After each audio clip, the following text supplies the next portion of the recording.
Mr. Cline? The gentleman and I have similar questions today. And oh, by the way, let's work on that reauthorization. I'll send over a proposal. I may have a few changes to propose in that reauth. But Maybe that's a good idea for us not to be thinking about it. Given that ATF claims it can barely keep up with the workload of inspecting the current number of licensed dealers, what is the point of this new rule? Is it actually to encourage firearm sellers to become licensed or to discourage them from engaging in the constitutionally protected activity of selling and trading in firearms at all? The purpose of the new rule is to implement the definitional change brought by the Bipartisan Safer Communities Act, which changed the definition of being engaged in the business from engaged in the business for the purpose of maintaining a livelihood to being engaged in the business for the predominant purpose of earning a profit.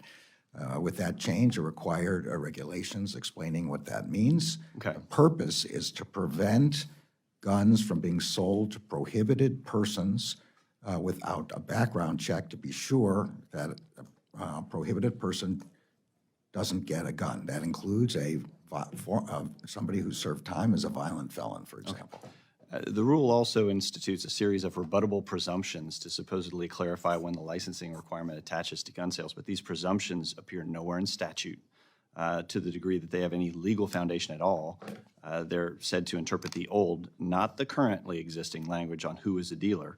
And the rule itself estimates that tens of thousands of firearm sellers will be required to become licensed dealers under its terms, which would obviously necessitate a significant increase in ATF oversight as well. Did ATF coordinate with the FBI or seek their input on the capacity of NICS, the background check system, to absorb the additional workload this rule would create? It seems that it would have a cascading effect on a variety of departments and divisions and their workload.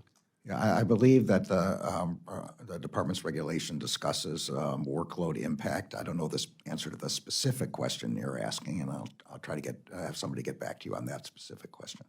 And I would just express concern that this seems to be an end run around the authority of Congress to set the laws rather than the department, and especially when it comes to the constitutionally protected rights of American citizens to keep and bear arms. I think your actions are headed in the wrong direction. So, right. Just to be clear, this is really not about the Second Amendment in any respect. It's about implementing Congress's statute and the prohibitions on selling guns to people who Congress has said should not have them. It's not about when you otherwise. keep and bear arms, you have to purchase and sell.